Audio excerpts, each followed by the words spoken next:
आम आदमी पार्टी जहां अपने मुफ्त बिजली, पानी और बस यात्रा जैसी योजनाओं को दोबारा लागू करने का वादा कर रही है, वहीं बीजेपी और कांग्रेस ने भी जनता को लुभाने के लिए अलग अलग मुफ्त सुविधाओं की घोषणा करी है। मुफ्त सुविधाओं की बौछार, जनता को कितना फायदा। जी हां, हम बात कर रहे हैं दिल्ली चुनाव 2025 की। नमस्कार, मैं श्वेता और आप देख रहे हैं द इंडिया मूव्स। दिल्ली में विधानसभा चुनाव का बिगुल बज चुका है और राजनीतिक दलों ने जनता को लुभाने के लिए अपने अपने चुनावी वादों की लड़ी लगा दी।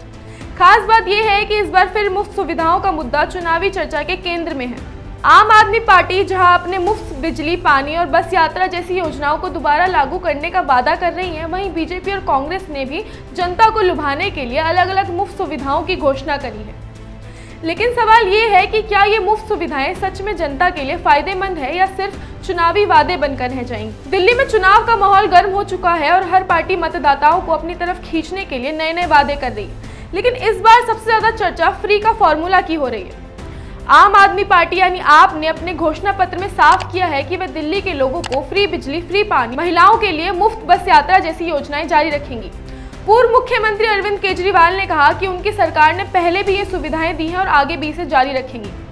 वहीं दूसरी तरफ बीजेपी, जो पहले रेवड़ी कल्चर के खिलाफ थी, अब खुद जनता को कई तरह की सुविधाएं देने का वादा कर रही है। बीजेपी ने घोषणा की है कि अगर उनकी सरकार आती है तो गरीब और मध्य वर्ग के परिवारों को सीधे नगद सहायता दी जाएगी और इसके अलावा छात्रों को मुफ्त शिक्षा और बेरोजगार युवाओं के लिए भत्ता देने की भी योजना बनाई गई है।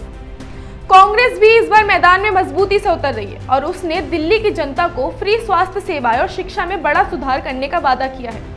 कांग्रेस का कहना है कि दिल्ली में आम लोगों की सबसे बड़ी समस्या महंगाई है और इसे कम करने के लिए वे सरकारी योजनाओं के जरिए राहत देने की कोशिश करेंगे। लेकिन सवाल तो ये है कि क्या ये वादे सच में पूरे किए जाएंगे, क्योंकि पिछले चुनाव में कई बड़े बड़े वादे किए गए थे, लेकिन क्या उन पर पूरी तरह से अमल किया?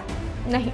आम जनता को फ्री बिजली और फ्री पानी तो मिला, लेकिन दिल्ली की सड़कें, प्रदूषण और स्वास्थ्य सुविधाएं अब भी सवालों के घेरे में है। एक्सपर्ट्स का कहना है कि मुफ्त सुविधाएं देना कोई बुरी बात नहीं, लेकिन अगर सरकार सिर्फ फ्री चीजें देने पर ही ध्यान देंगी और विकास की दूसरी योजनाओं को नजरअंदाज करेगी तो इसका असर इकोनॉमी पर पड़ेगा।